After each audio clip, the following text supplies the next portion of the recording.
ข้าวมาสุงข้าววันนี้ข้าวดีมากจิ้มนี่หมักอินทผลัมกันเนาะก็กำจะบุกในกับคณะข้าวมาแล้วคุณขาในครับขาในหมักไม่หาหยับกันเนาะมันใช้กันเนาะกาไปเจอกันนะ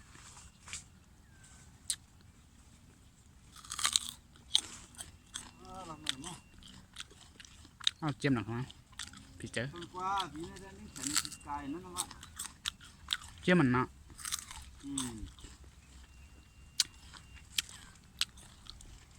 มีขายผ่าดีได้ขายดีทั้งนั้นก่อนที่นี่อินทผลัมครับได้ชิมก่อนครับคนโซนเรียกว่าผลไม้ชนิดหนึ่งที่แพงมากครับมีวิสิตด้วยครับ